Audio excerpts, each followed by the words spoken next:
சீமான் யாரு? எம்பியா? எம்எல்ஏவா? அப்படின்னு ஒரு அமைச்சர் கேட்டிருக்காரு. ஆனா அந்த அமைச்சர் யாருன்னு மக்களுக்கே தெரியாது. உங்களோட புகைப்படத்தையும், சீமானோட புகைப்படத்தையும் எடுத்துட்டு போயிட்டு நம்ம பப்ளிக்ல காட்டுனா, எல்லாருக்கும் சீமான தான் தெரியும். உங்களுக்கு தெரியவே தெரியாது. சீமான் வந்து எம்பியாவோ, எம்எல்ஏவோ இல்லாம இருந்திருக்கலாம். ஆனா இங்க சீமானோட அரசியல யாராலயும் புறக்கணிக்க முடியாது. நீங்க நாம் தமிழர் கட்சிக்கு ஓட்டு போடலாம், ஓட்டு போடாம இருக்கலாம். ஆனா இன்னைக்கு எல்லா கட்சியும், புது கட்சியா வர எல்லாரையும் தமிழ் தேசிய பாதையும் சேர்ந்து கையில எடுக்க வச்சது சீமான் தான்.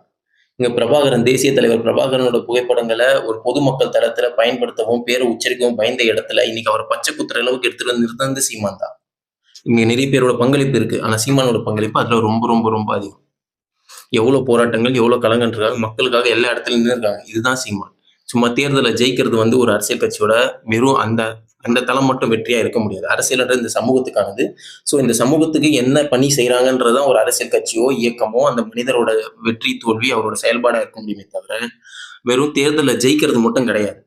நீங்க வந்து வெறும் தேர்தல் அரசியல் மட்டுமே குறிக்கோளா வச்சுட்டு இருந்தா, உங்கள மாரி தற்குறிகளுக்கு அத புரிய வைக்கவும் முடியாது. சீமான் யாருன்னு கேள்வி கேட்கிறீங்களே, இன்னைக்கு நீங்க யார் முதல்ல?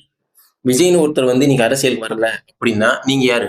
இன்னைக்கு ரிலீஸ் ஆன ஜனநாயகன் படத்துக்கு தியேட்டர்ல பிளாக் டிக்கெட் வித்துட்டு இருப்ப நீ. சரியா?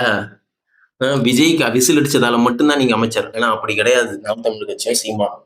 இன்னைக்கு பல கருத்தியலும், பல தெளிவுகளையும் கொண்ட தமிழ் தேசிய பாதையில இளைஞர்கள வழிநடத்துறது சீமான். அதனால புரிஞ்சு கொஞ்சம் பொறுப்போட பதில் சொல்லுங்க. அப்புறம் எம்பி, எம்எல்ஏவா இருந்தா தான் பதில் சொல்லணும்லாம் சொல்லக்கூடாது. இங்க ஓட்டு போடுறவங்க, ஓட்டு போடாதவங்க எல்லாரும் சேர்த்து தான் நீங்க மந்திரி. அப்புறம் வந்து ஒரு நியாயமான கேள்வி, மக்களுக்கான கேள்வி. யாரு வச்சாலும், அந்த கேள்வி கேட்கிற நபர் யாருன்னு தேடாம, அந்த கேள்விக்கு பொறுப்போட பதில் சொல்ல பழகுங்க. அதுதான் நீங்க இருக்கிற பொறுப்புக்கு மரியாதை.